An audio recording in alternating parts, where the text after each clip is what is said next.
অবশেষে অপেক্ষার অবসান ঘটল রানীগঞ্জবাসী। ভোরের আলো ফুটতেই হাজারো ভক্তদের সমাগমে উঠল জয় জগন্নাথ ধ্বনি। রানীগঞ্জের শিয়ারশোল রাজবাড়ির ঐতিহ্যবাহী পিতল রথের দড়িতে পড়ল টান। রানীগঞ্জ ছাড়াও রানীগঞ্জের পার্শ্ববর্তী এলাকা থেকেও বহু ভক্তদের সমাগম হয় এই রথযাত্রায়। রানীগঞ্জের পিতলের রথ টানতে উপস্থিত হয়েছিলেন ডেপুটি মেয়র অভিজিৎ ঘটক, এমআইসি দিব্যেন্দু ভগত ছাড়াও উপস্থিত ছিলেন বহু বলিষ্ঠ নাগরিকেরা। জানা যায় প্রায় 100 বছরের বেশি এই রথযাত্রা পালিত হয়ে আসছে রানীগঞ্জের শিয়ারশোল রাজবাড়ি প্রাঙ্গণে।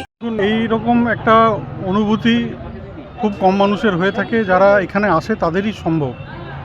এবং দীর্ঘদিন ধরে আমি এখানে থাকি, কিন্তু এখানে আসার সুযোগ এর আগে আমি হয়নি। তাই প্রথম আমি শিয়ারশোলের এই রথযাত্রাতে আসতে পেরে আমি নিজেকে ধন্য মনে করছি। কারণ এখানে আমি যে দেখলাম মানুষের উন্মাদনা এবং ভক্তরা যেভাবে আজকে রথযাত্রায় সামিল হলেন, এটা কিন্তু নিজের চোখে না দেখলে কেউ বিশ্বাস করবে না।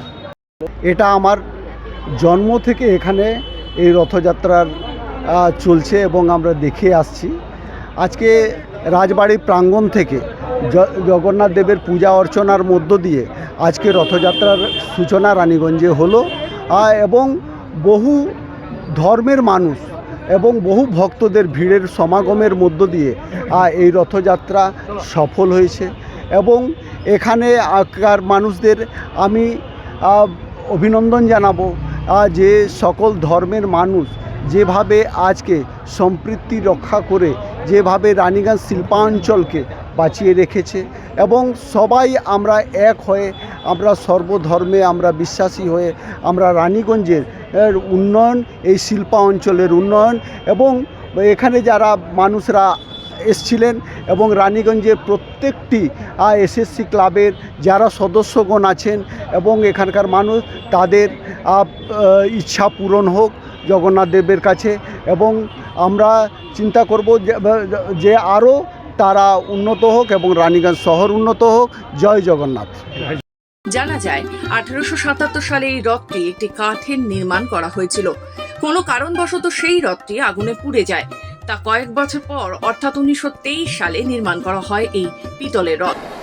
আমাদের ঠাকুর যেরকম 150 বছর উপর, যেরকম ঠাকুর এখান থেকে যাচ্ছেন, আবার ওখান থেকে আবার 15 তারিখে মানে 8 দিন পরে আবার ঠাকুর ওখান থেকে রথে চেপে আবার আসতো।